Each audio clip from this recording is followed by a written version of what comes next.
I Sit Upon a Lotus by Emanuel Tareem. 1. In the beginning of time, I possessed no awareness of myself whatsoever. In utter blackness, I writhed through endless wastelands, guided only by my exquisite sense of smell.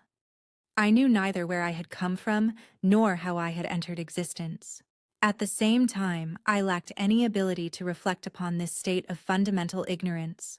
All I know in retrospect is this: I was hungry, terribly hungry. And so I wandered for countless eternities, for I had not yet conceived of time, through the great darkness in search of, I did not know what. The only thing I felt, though I had no word for it yet, was a dreadful emptiness, like a gaping wound, along with the instinctive urge to fill it. The primal drive of every living being as I now understand. But no matter how desperately I searched, I found nothing. And so I suffered unbearably as I crawled through the endless swamp of my own unconsciousness. Then one day, after I had languished in this manner for an unimaginably long span, I found it. I caught the scent of something unknown, alive. At first, the perception slipped only faintly into my awareness, and I paid it little attention. It was too foreign, too subtle at the beginning for me to recognize it immediately as something. But as it began to envelop my being and finally saturated me completely, I became suddenly alarmed, like a frog abruptly realizing that the water surrounding it is boiling. Dazed by this new sensation, I surrendered for a time to its intoxicating effect. And for the first time, if only for a few fleeting moments, I forgot my torment. Never before had I experienced anything like it. Then, just as suddenly as it had overtaken me, it began to recede again, to weaken, and I writhed uneasily.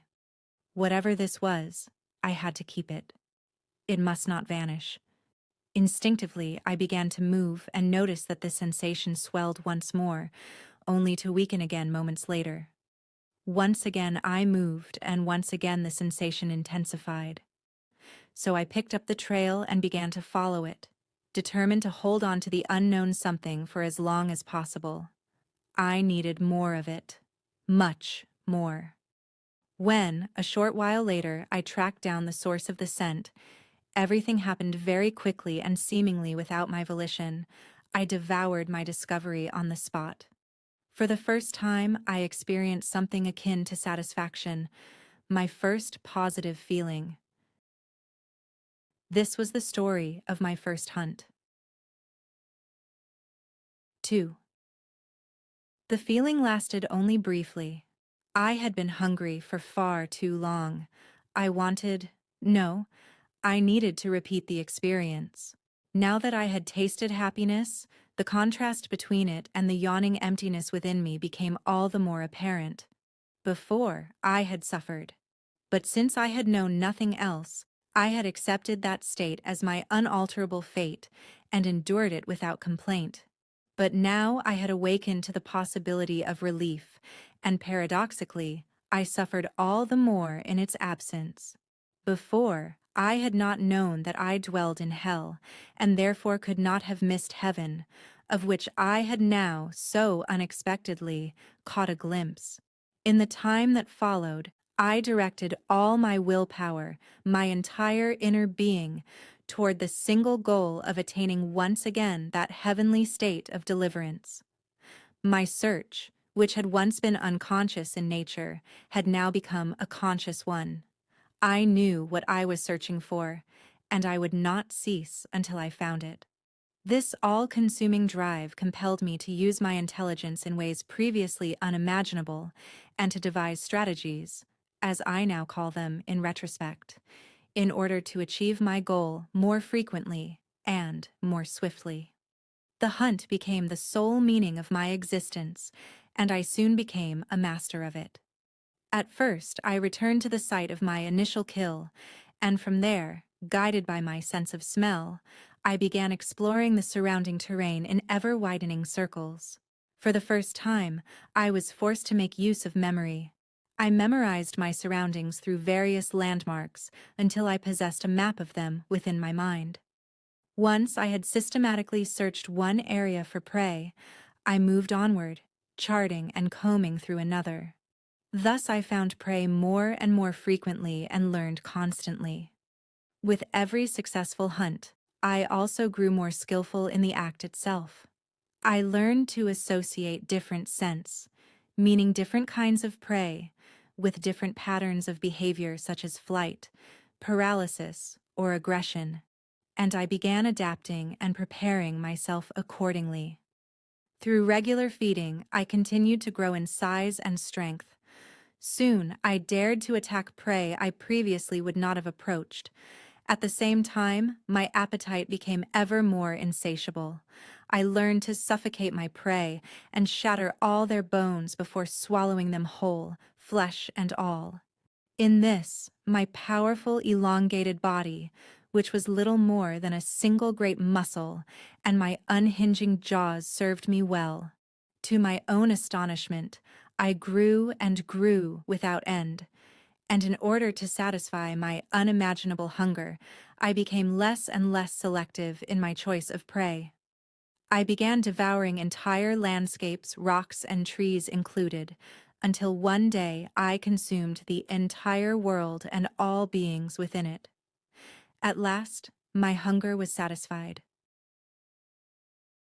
This was the story of how I became the devourer of worlds.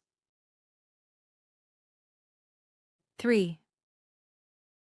Now that the entire universe was within me, I had become the Great One, without a second. In the process, I had lost my original form and assumed instead the form of the universe itself. Everything within it had become a part of me. The satisfaction that arose from this was complete and lacking in nothing. A perfect peace, unlike anything I had ever known, permeated my being, and I understood that I had fulfilled the purpose of my existence. Strictly speaking, there was no longer any I, for I had absorbed every counterpart, every other, into myself. At last, there existed no external thing that could stir my appetite. Yet even this state failed to grant me lasting liberation. For what I had not anticipated was this. Since there was no longer an outside of which I could be aware, I now became aware of all that transpired within me. I spontaneously perceived the feelings of all beings and experienced what each and every one of them experienced, as though it were my own sensation. And because the overwhelming majority of them, whom I had previously classified only as prey or threat, spent most of their existence suffering, I was unexpectedly overcome by an immeasurable compassion for these poor creatures, who seemed just as lost as I myself had once been. In that moment, I realized that my true purpose was to alleviate their suffering. I now gazed upon all beings with eyes of indiscriminate love, I who witnessed the joy and pain of every single one of them, and in that instant I made the vow to free them all, without exception, from every sorrow. No longer could I endure the sight of even a single being suffering. This was the story of how I awakened to infinite compassion. 4. Since the entire cosmos was now within me, I realized that I myself was no longer subject to its laws. I had successfully transcended them and was now capable of playing with them. And because I had now become omniscient, all the secrets of the universe revealed themselves to me spontaneously.